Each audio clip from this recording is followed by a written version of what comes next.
So, first thing I want to do, how would you govern differently than the current administration? First thing I want to say is, I have a great deal of admiration for Mayor Cox and the way she has turned the city and changed the tone and brought so many changes and made so many changes to the way things were going on before. She has opened up the city government. And I would say to you that I believe the city is on the right track. And if you want the city to stay on the right track and not go back in any way, I think I'm the better candidate for that. That's where I think the city needs to go. In terms of doing things differently, there are some very basics, what I call the blocking and tackling of city government. So, I would make certain that all of the city agendas and meeting packets are published 5 business days in advance. And the packet has to be complete. So one of the only things that differentiates your mayor from a member of the city council is the mayor signs the final agenda.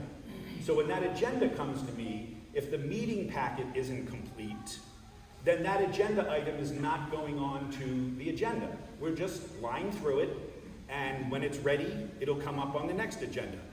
We have too many city meetings where we're not prepared. We recently had a transportation proposal. If you watched the last city council's special session, I feel really a great deal of sympathy for the city council members in the audience. It was almost a 90-page presentation. It went on for well over an hour, and it could have been summed up as, we need to build a traffic circle at this location. But it took up 90 minutes to get to that point, and the city government and you, the residents trying to participate, shouldn't be waiting. It ought to be get the bottom line up front. So I would do that. I would also make sure that the one thing that I think is get the city council meeting going and let citizens participation happen for at least 30 minutes right up front. Because right now, citizens participation is the last item on the agenda before executive session, which means if you, the resident, have a problem and want to address something with our city, you have to wait all night long, sometimes to 10:30, 11 o'clock at night, depending on how long the presentations are. And I stay for those meetings. Maybe it's because I'm a government, I really love the process, but so many of the fellow residents go to meetings with me, tire and burn out, and after about 9:30, even the members of the dais are a little tired and a little frazzled because they've been going at it for 3 hours. It's hard to expect a regular resident to stand up at 11 o'clock at night and give a 3-minute presentation. See, Alan and I are good at this now because we've been doing these 3-minute presentations for several weeks. But the ordinary resident who comes up for the first time isn't prepared, and they ought to get there and get their opportunity at 6:30, 7 o'clock, not 11 o'clock. Thank you.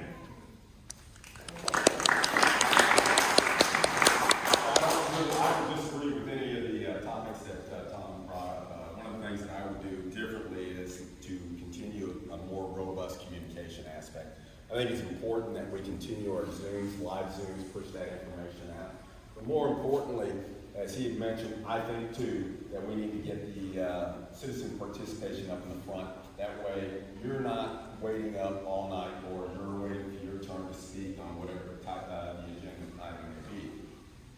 The other big piece is involving our volunteers. One of the things that I would make sure that we do is that, as far as governing a little differently, is I would make sure that we tap into this vast knowledge, this huge knowledge of volunteers that we have here.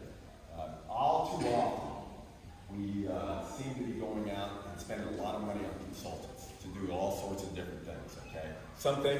There are some things that we absolutely should be spending money on consultants that are a little technical, but there are other things that we can use or do and tap into our volunteers that we have here. There are folks here who have logistical experience, their transportation experience, they have communications experience, have retired, they're looking to be contributors to the city. I want to tap into that vast well of knowledge and use that, bring those folks back and help us run and govern this city. Those are the things that I would change in regards to how the city is being governed at this time. Thank you.